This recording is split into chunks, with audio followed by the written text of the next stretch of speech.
Hello and welcome to the 21st lesson of 21 for 21, the Sport Media Podcast. So, as always, I'm Stuart here in Dusseldorf. And Jamie, that random name we thought for our podcast, it's it. What's your thoughts? Was it easy to get to 21, do you think? Yeah, I remember us talking to Matt Dunn back in, was it episode 7? And he sort of said, 21's a good idea. It's an achievable target. You should be able to hit 21 easy enough, but but it will be a challenge. And it's a good length of a podcast series. And we've hit 21. Here we are, still going strong. And now thinking, to the future, the next 21 episodes. Yeah, so like, 21, we can do it in our sleep almost. But yeah, so for those watching on our YouTube channel, you might notice the retro Forest shirt I'm wearing. That's for two reasons. The first reason, so our guest Matt Smith, who we'll introduce shortly. Do you have any Liverpool tickets going spare? And also, for those of you who listen always out for a freebie, Stuart. Yeah. Well, so I'm actually can offer a freebie in return. So you may remember on lesson 10, we had my boss Peter Weber on the show, and he has said that as a part of a passion project, I'm allowed to offer Nottingham Forest Irish services at a big discount. So I mean, we'll come to exactly what that might mean for you, Matt, later. But just as an FYI, there is some benefit to Forest here. So Matt, thanks for joining. Thank you for having me. So, should we kick off a little bit there? Sort of, obviously, there's a Forest connection there. Like Stuart said, if you're watching on YouTube, you can see more Forest logos than I'm comfortable with, if I'm perfectly honest, being a Leicester fan. But Matt, perhaps you want to kind of introduce yourself a little bit and talk about what it is that you do and how you're connected with Nottingham Forest. Sure. Well, first of all, excuse me. Thank you for having me. This week has been crazy, certainly with the Liverpool game impending, coming up in a couple of weeks' time. I walk to work every morning, and even the bus driver kind of pulled over and shouted, "Have you got any Liverpool tickets?" Joking, of course, but as I said, I think the phone's been off the hook all week. But so yeah, I'm very fortunate where I can wear a football kit to work every day. I've been the Nottingham Forest Community Trust now for just over 6 months. So I'm head of marketing and communications for the trust. So just to kind of paint the picture of what the trust is and what it does, we are the official charity of Nottingham Forest Football Club, which I won't go into, but that team that did win 2 European Cups all those years ago. Not that we really bang on about it. And don't stop going on about it. Oh, did I mention that? Okay. So we are the official charity of Nottingham Forest.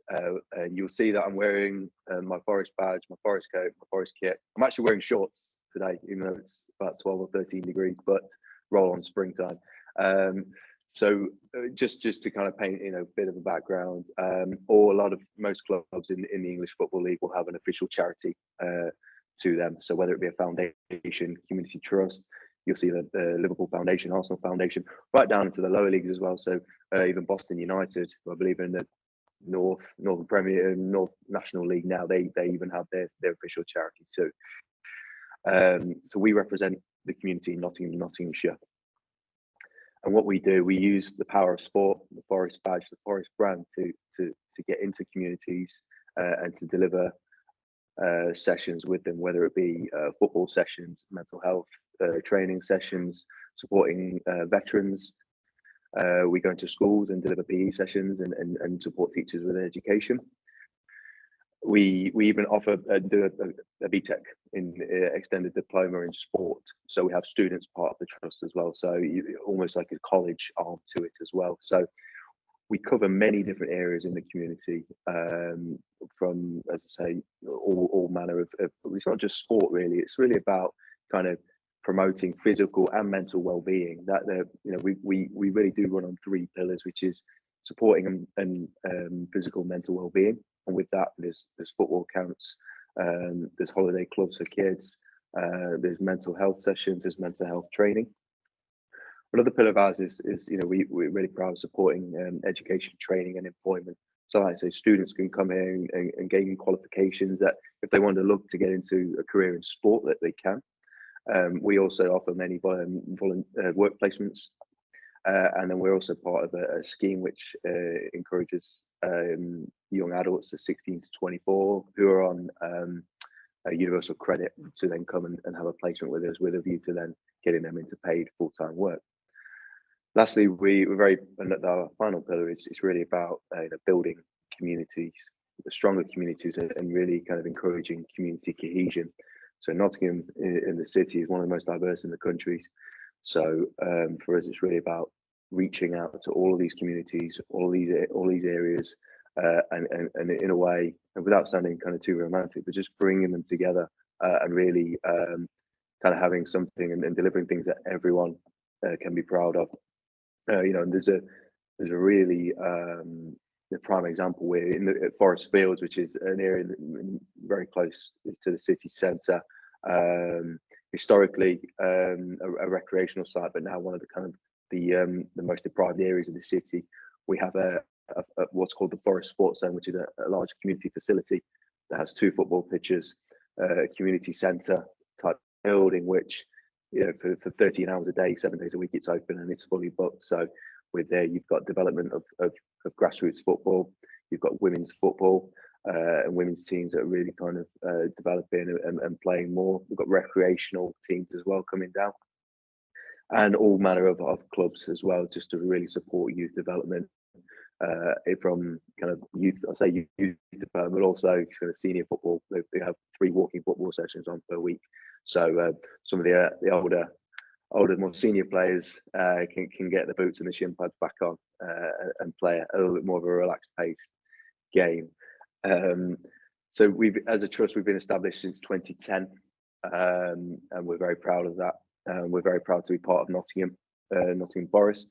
So within the club, we sit within under that one tree in essence. So with that, you've got Nottingham Forest FC, the first team. Got the academy, so that youth development. You've got Nottingham Forest Women FC, and then Nottingham Forest Community Trust. So you've got these 4 arms that really unite together and sit under that one badge. And for me, my role is playing an integral part in the community trust and promoting and shouting about all the great work that we do. It's nice for me because it's Forest, and I'm a fan of the club. I've grown up supporting them, and fortunate to live in down the road from the ground. And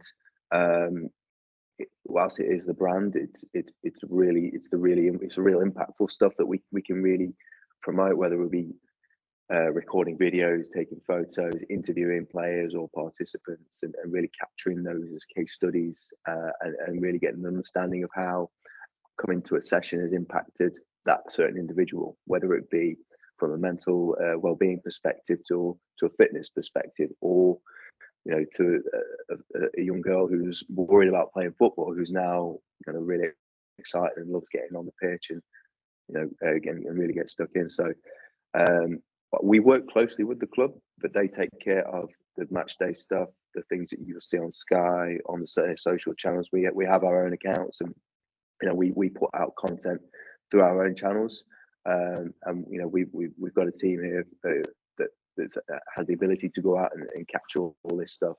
It's all amazing content, as it's a buzzword at the moment, isn't it? So for me, really, it's about launching our strategy, our focus, and then kind of covering all of that, which there's plenty to do. So I don't know if that was a bit of a waffle. No, not at all. That's really interesting. Ticking off the answers as you were talking, but no, it's pretty... I came with a list of questions. I think you took them all off.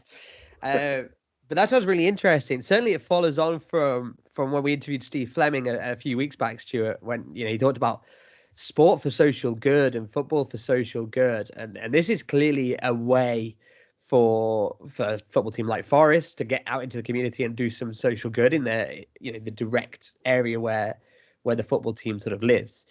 How closely do you work with the team? So the club, they're based upstairs, so they're always just either a phone call away or a quick chat. So we are 2 separate entities from an organisational perspective. We have our own website, we have our own social channels, and that. But we utilize each other as much as we can, and we harness the power that each of us can have on our following, let's say. So if we're running a really an event or a session or something that really kind of generates some good impact, the club will happily reshare, retweet, and support us on that, and vice versa. If they're doing well on the pitch, we're more than happy to kind of support them and do what we can to share their good news. So it's almost in a way a collaborative approach. We are kind of working in parallel to each other. We're going off in different tangents, but for us especially, and I think I'm going to say this for up and down the country, clubs and their foundations or community trusts, the alignment and the partnership, it's key. And I think we're fortunate that we've got a very good alignment with the club. We work closely with them. I'm not against them, if that makes sense. So we very much adopt their visual identity. So from a branding perspective, all our marketing materials that we put out, it follows suit from what the club are doing and how it looks, how it feels, from the tone of voice to the colours, the logo, all those key fundamentals.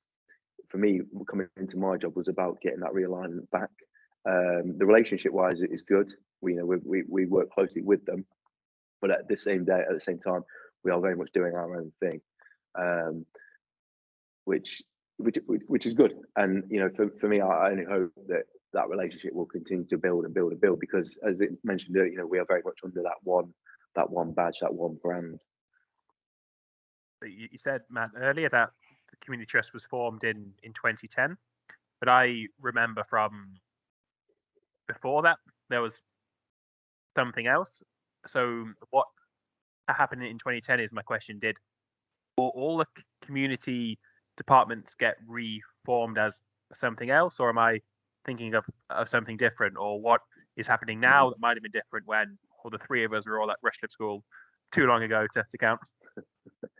So from what I understand, I believe they were established as an organisation in 2010. There's always been, for over 30 years now, some form of forest in the community, doing community elements, tasks, and just kind of incorporating that forest brand within the community, certainly in kind of harder to reach areas as well. So I think prior to that, I think they were very much a department of the club. And I think there may have been like a transitional shift league-wide to trust kind of, or foundations pulling away, not so much pulling away, but establishing themselves as their own. They stand on their own. We have a CEO, we've got a CCO who ultimately report into a board of trustees, like with any charity.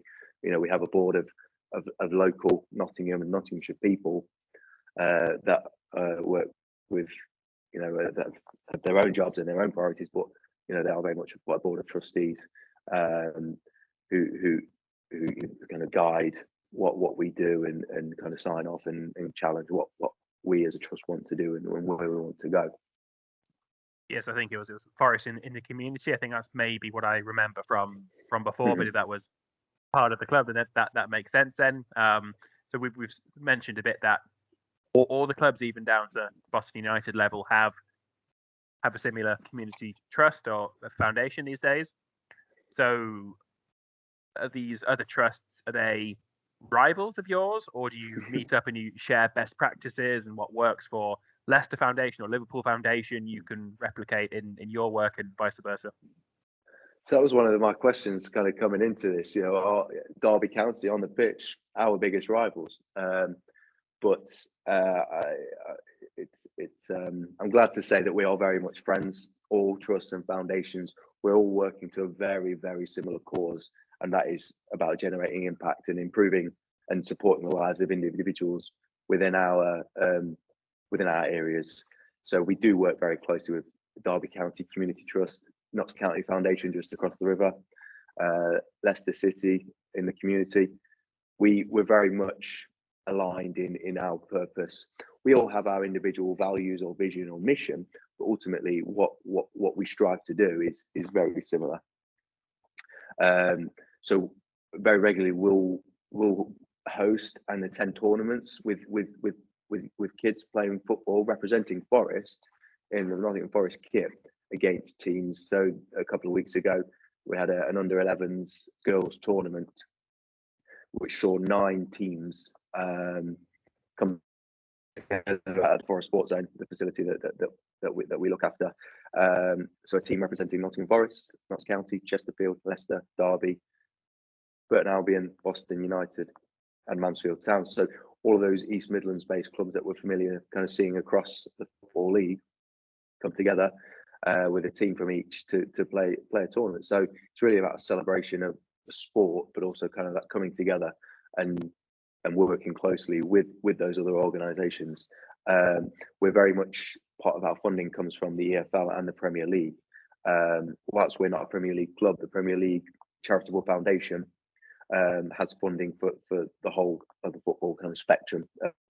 Certainly the first 4 or 5 layer tiers of the pyramid.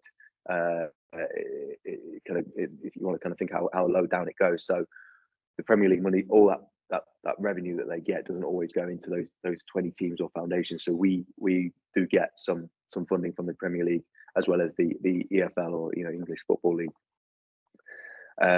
So again, we're all very much kind of going back to the rivalry. There is no rivalry, but for me, from a content perspective, I always like to put a bit of a, if Forest under-11 girls are playing Derby under-11 girls, I'll always put a little hint of, Forest have done another one on Derby or that kind of thing. So for me, it's embracing that kind of football element to it, but then also kind of resonating through that impact that's also being delivered to. So for a young girl,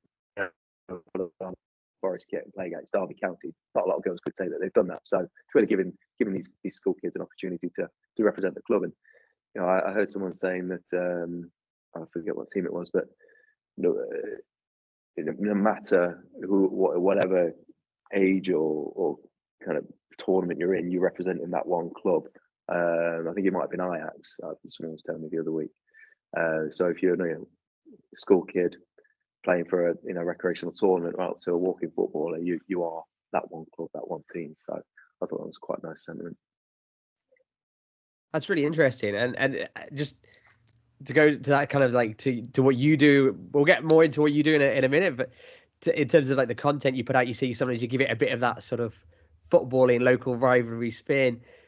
How often are you kind of in contact with maybe like the communications and marketing guys at the club to make sure that your image is all kind of on the same page, and that the foundation's image and the content you're putting out aligns with the clubs and those kind of things? Because we're talking football, there's big money here. It's just the image is everything. It's a very sensitive area. So I imagine the image of everything, even the trusts, are well cared for. It's a really good question, and it's something in the back of my mind every day. Sure. So with our channels, we've got 100% ownership of them. They leave us to it in simple terms, which is great. And I kind of understand now what I can do, what I can't do. It's almost like giving someone keys to the brand and just being able to trust them that they can execute it and promote it in a way that it should be. So part of when I came in was getting up to speed with how the club do things and how the club's tone of voice, the club's key messages, the club's identity, and it really just for me it's a case of replicating that, but then adjusting it to our audience, our following, which a lot of them are Forest fans. So it's almost like an extension of the club. They want to see news of what they're doing on the pitch, see the goals, see the reactions, see the interviews, and also Forest are also going to schools, and really that gives people and fans certainly a reason to believe that this is my club.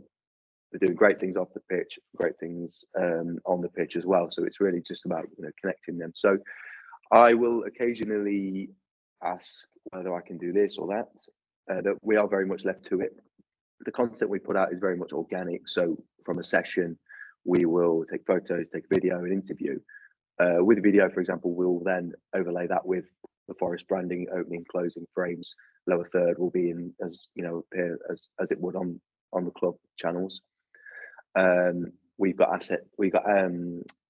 access to assets on Photoshop, so we very much kind of replicate their look and feel, certainly on social graphics. Occasionally I will put out an image from a match to then kind of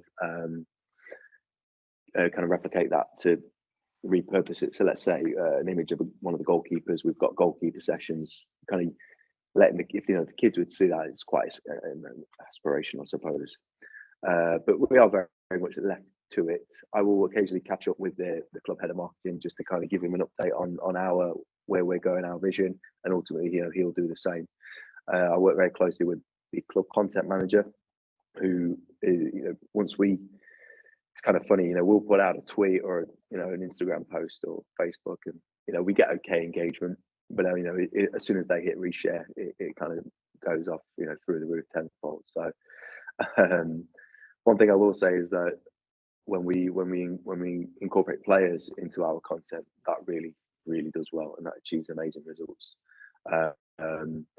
We were fortunate to go somewhat viral a few weeks ago. One of the players attended one of the football camps we do. Kid sees him, couldn't believe it, hugged him, just out of instinct really, and that took off on Twitter really. So it's really about those moments like that. So kid sees a player, loses his mind, and then was that this is Joe, age 25, attending his first session post, or was it around that, or? It was around that. So we had Joe Worrell, one of the defenders who attended, and then Scott McKenna, another defender who attended a separate day. So that week, I think our engagement numbers were through the roof. So when it comes to doing a report for next month, it's going to be hard to compete with some of those numbers we were seeing. So the key take from that is, for me certainly, was just being in the right place at the right time. It didn't cost me anything. Took it on my phone, 13-second clip, put it up on Twitter, and it flew. We can spend anywhere upwards of £3,000 plus for a video, and they get not that much engagement. But when you compare it, the moment that what it means, and just being there, whatever it was in terms of like value, certainly let's say paid social value would have been certainly in thousands of pounds. But that's not what we're kind of looking to track. We just want to track that reaction from fans and from families, and ultimately just kind of showcase the great work that the club and certainly the players are doing within the community.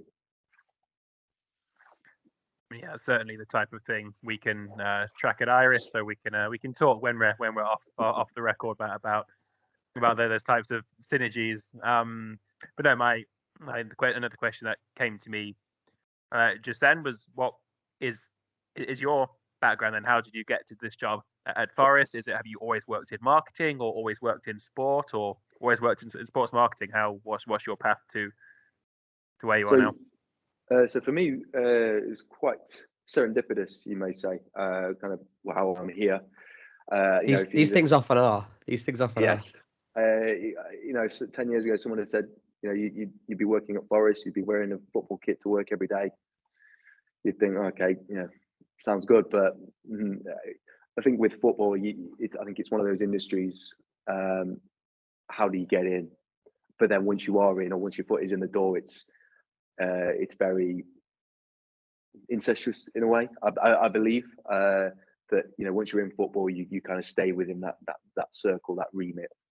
So how I got here, I've always loved marketing. I did a marketing degree in Nottingham University, marketing and branding, and then have had kind of a number of roles within marketing departments at a number of companies, from civil engineering to another role was in Derby at a company called Pixel. I believe they've rebranded since then, but ultimately what they do is the on-ride camera technology at theme parks across Europe, UK, Alton Towers, Thorpe Park, even Hyder Park in northeastern Germany, Legoland, the original one. So you're on the ride, flash goes the camera, you then run off the ride, see the photo shop at the end. So ultimately that company did all that. So that was quite an interesting role in terms of getting out to theme parks and working in the marketing department for that.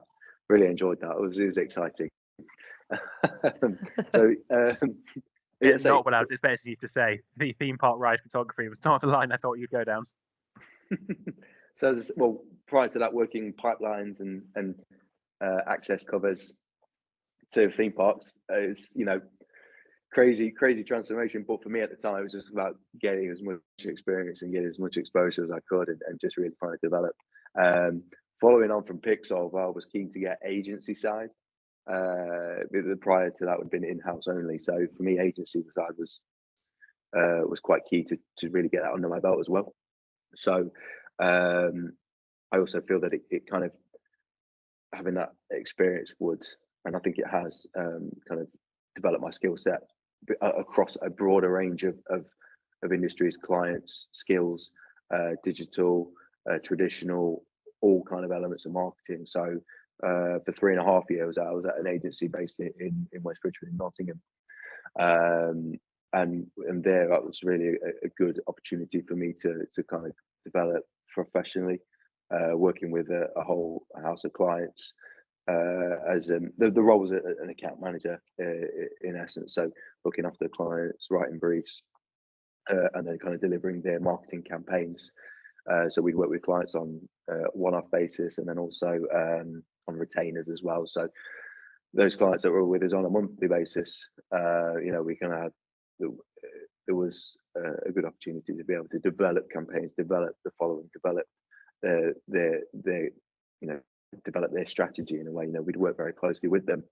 So for me, we eventually managed to land a client called Nottingham Forest Community Trust. Now you might see where this is going. So this time last year, the trust approached the place where I worked for a new website and a new annual report.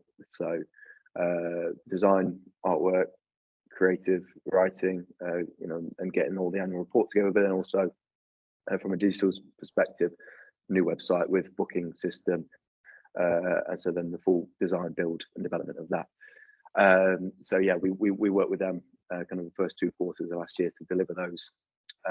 Ultimately, a conversation was had, and I was made aware that they were on the hunt for someone to kind of look after the marketing, which I think it's fair to say that had kind of been unloved and untouched for a while. So they needed someone to kind of come in and take ownership of it, develop it, and relaunch it and rebuild the department in a way. So after 3.5 years at the agency, I made the decision to move to Forest. I worked very closely with my now boss, who, you know, I worked with the project on, and, you know, we got on, and it felt like a great opportunity, not only for me to develop, but also to really open my network.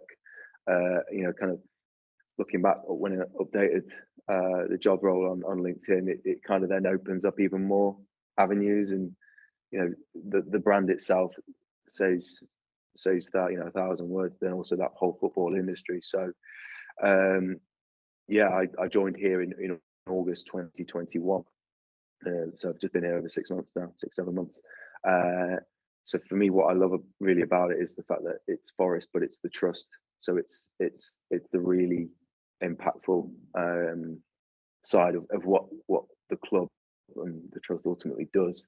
So that's how I got here. As I say, it's who you end up meeting, and, you know, it's, if you'd have said I'd be doing a podcast in 6 months' time, I'd have thought, well, no, I've never done one. But again, it's opened many doors, really, in the sense of just I think the key thing was, you know, my role previously, it was a team of 8 of us, so it was really quite small, East Midlands based, whereas now it's Nottingham Forest, so it's just opened up a lot more conversations. Yeah, no doubt. So yeah, again, Stuart, we're hearing a story about how kind of like networking and knowing, meeting the right people has kind of led to these kind of outcomes where someone ends up working in sport media. What's a day-to-day sort of look like then? You talked about, you know, sometimes you can do high budget videos, or other times it's just a case of whipping out your phone and catching a you know, a great moment. on film. What does a sort of a day-to-day look like for the head of marketing for the Nottingham Forest Trust? So I will say organised chaos. Well, I think any role is. I think any role is organised chaos. Possibly like a lot of football clubs. Yeah. So for me, I try and plan. Like with any marketing department, marketeer, we try and plan. We try and craft our marketing plans, at the end of the year for the next year, and it's all going to go according to plan, but it never happens that way. So for me, really, so I work, so I lead the department, and when I say department, there's two of us. So I have a marketing assistant who was only brought on board kind of 8 weeks ago. So for the first 5 to 6 months, it was just me, from posting on Twitter to writing a strategy or putting a brief together for a high ticket video or a project. So the whole remit. Now this person's come on board, they then take a lot of that smaller tasks off me. So I try not to go on social media anymore, even though I still like dipping into it and chucking the odd tweet out. But so for me, really, it's we have so many ongoing projects, ongoing events. So making sure that we are. I'm trying to think now. It really is just kind of what I make a brainstorm list in the morning and just try and smash through it. So with all our we have many programs. So walking football, soccer schools, free holiday camps for kids, mental health sessions, sessions with armed military veterans, and then a lot of education sessions as well within that. So for me, really, it's just about prioritizing, seeing what they need and what events we have coming up. So ultimately, they'll need social push on the website.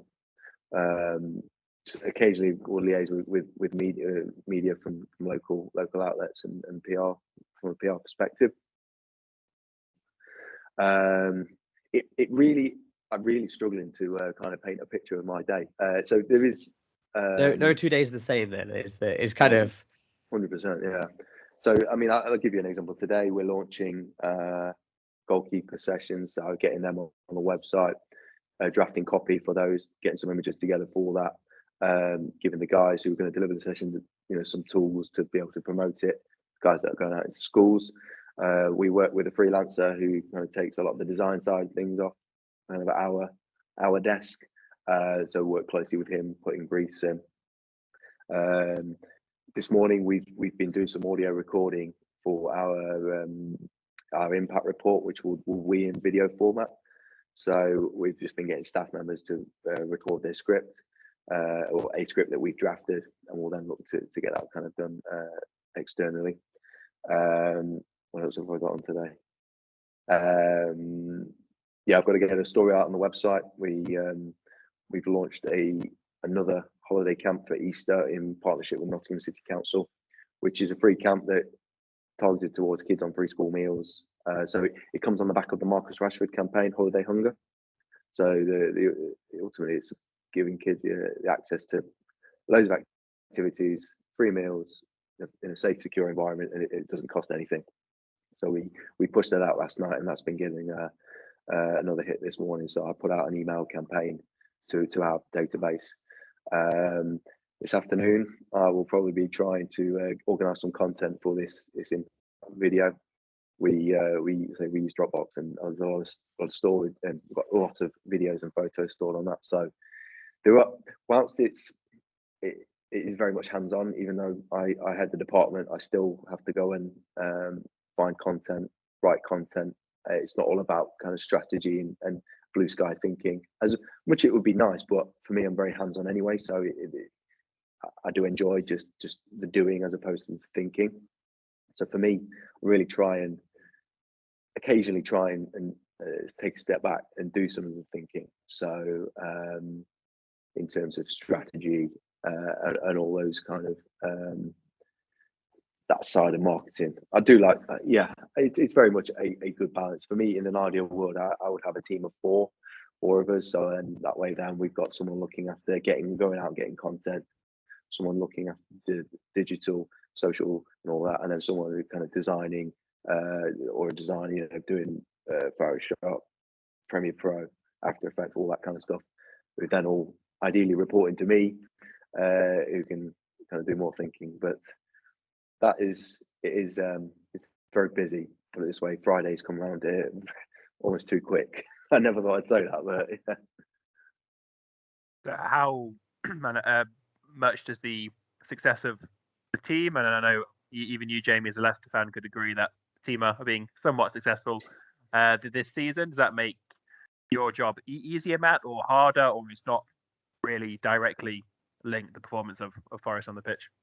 I think ultimately it's not directly linked, because regardless of performance on the pitch, we still do a good job delivering sessions, delivering impact into the community. It does, when the team are doing well, it does resonate around the building, around the facility. You know, a lot of people who work here are fans.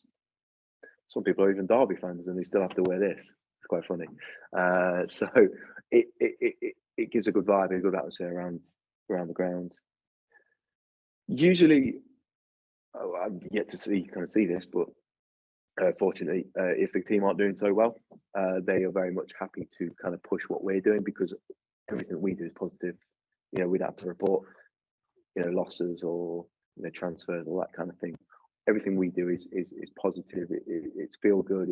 It's impact. So they may occasionally lean on what we do to reshare, just to get some content out. Certainly, I expect to see that in the off season. So from May through August, when nothing's really happening, our content will still be going out 3 times a day, you know, 5 to 6 days a week. So they will then probably kind of piggyback off that, so to speak. But that's the thing, you know, they've got such a short window, well, you know, a 9-month window of content, and then it's about planning for the next, whereas ours is continuous, you know, week in, week out. So there's never really any downtime from a content side of things for us. We're in schools in the school term, but then we're then delivering sessions in the school holidays. So it really is non-stop. So it sounds, you know, all really positive. And in terms of sport media, do you think this is kind of a good route for someone that's interested in kind of working in media or marketing for a club to get into it? And I say this with a bit of context. I often have conversations with friends that work in MotoGP or Formula One or with Barca or whatever club. And we sort of talk about this, that, you know, what we're doing is cool. Like, we've got very cool jobs, but it has very little impact. Like, at the end of the day, we're making entertainment, and people will sit down and watch our 5-minute video on YouTube or whatever. That's great. Give it a like, and you move on. And then, like, the height of our impact is getting likes or creating a revenue, or whereas like you guys are, you are having an impact. You're going out and doing cool stuff that's got a real world effect. You know, what do you how do you feel about that as kind of a job and a way of working with a club in a real world way? So for me, it's more about, you know, the lasting impact. You know, if the club put out a video of Forest 1-2-1, it's got such a short shelf life. You know, once that's done, it's delivered, it's liked, you then look into the next game, as it were. I think for us, you know, it's sharing that impact that is more longer term, longer lasting. It's almost like, you know, from a sports media perspective, I'm part of Nottingham Forest, but it's almost away from the limelight, delivering stuff that really means something. As a, you know, aside from the commercial element, you know, the commercial side of it all. You know, if anyone was really kind of thinking of getting into sports, or, you know, sports media, say, it's not just in front of the camera, it's also the good meaningful stuff that goes on. And, you know, certainly within the football industry, you know, like say, all clubs have a foundation or a community trust arm to their operation. So that's one of the reasons why I love what I do, and I'm not here every match day, home and away, covering it. Also means I get a Monday to Friday and my weekends off. That's a luxury. What a luxury that is. I don't know how some of the guys do it, you know, going up and down the country. If I was, you know, 10 years younger and had no responsibility, I'm sure it'd be a bit of a laugh. But you know, having a bit more structure routine to the week really helps. So it's really, I say it's the best of both worlds, really. So for me, really, when we're interviewing, when we're capturing content, I really do like to take that football side of things. So we even bought a roller banner that looks like a sponsor wall. We've got actually we've got it here. So we've been doing some audio. We've even got like the windshield on the mic, just to give like the kids that taste of what it's like to be interviewed after a game, give them that kind of football element, that football side, that sports marketing kind of feel to it. So I say it really is. I'm trying to capture it. It is the best of both worlds. So it's sport, but it's not straight in the limelight, so to speak. So hopefully that kind of answers that. Yeah, no, definitely. And there's a lot that resonates there, like you say. Certainly kind of like the working Monday to Friday, and getting out and giving experiences to the people ultimately, to whether it's kids on the football camps or helping people with sort of employability or whatever it is. You're giving these kind of like Nottingham Forest centered experiences to these people, and then in addition you're capturing that and sharing that with the world. And I think that's something very credible and something really kind of amazing to see from the outside as well. Stuart. Yeah, so I mean that's been really interesting to me. Again, I said I'd heard of the trust, but it's really been super interesting to get an understanding of more about what you do. So for the theme, Matt, is to think of a lesson. So you'll be our 21st lesson. Did Jamie remember to prepare you about this? I often forget when it's a guest I find. I often forget to tell them I need to think of a lesson. So what would be your lesson about sport and media in the 21st century based on your current work at Nottingham Forest? So my one lesson is be as fluid and as flexible as possible. Be ready to go at any moment. I say that, being, at the right place at the right time, whether it's a bit of content shot on a phone or a really expensive DSLR, just have something ready to go and just be there, or almost have the willingness just to get out there and capture what goes on or what happens. And you don't always need to have something that's over engineered or in terms of a video content, let's say, to generate that engagement or those likes or impressions, so to speak. Content can be anything from 10-second clip on your phone right the way up to 5-minute £20,000 video.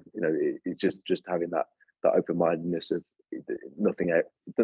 nothing really has to be over engineered or over polished, really. It's people will engage regardless of whatever you put out. I think that's my lesson. I like that. Yeah, that's completely. It works. Like it said, you can't all the best planning in the world, and your best moment is someone hugging Scott McKenna. So I think as long as be prepared and also be prepared for the unknown. So I think that'll work. And yeah, again, we already touched on earlier how much networking is an important factor in sport. Matt, thank you very much for joining us and talking to us about a really fascinating topic. And I do like this. Maybe there's a spin-off podcast to be had here about sort of sport for social good, because these are certainly like the more impactful and the more interesting stories. We've had 21 interesting stories and interesting people now, but certainly hearing about kind of what sport and football could do to have this real world impact, I think is really amazing, and it's great to see such good things coming out of such a big and important industry. Yep. So Matt, we'll let you be, and I know you got another week of turning your phone off for all these Liverpool ticket requests you're going to get. So do you want to tell the listeners we can follow Forest Community Trust across all major social platforms, or where's the best place for us to see the work you guys are doing? Yeah, so we're across Twitter, Facebook, and Instagram. NFFC_community is our handles on Twitter and Instagram. You'll find us easy on Facebook, Nottingham Forest Community Trust.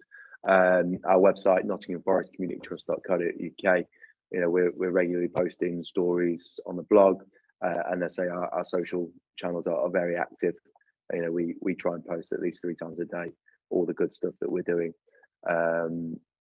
Yeah. Cool. Well, Great. we're on 21 Lessons Down, Jamie. We're not on Twitter. We're on Twitter separately. So Stuart_Levy and at Jamie the Coles. And you can listen to our podcast across the Sports Social Network or wherever you get your podcasts.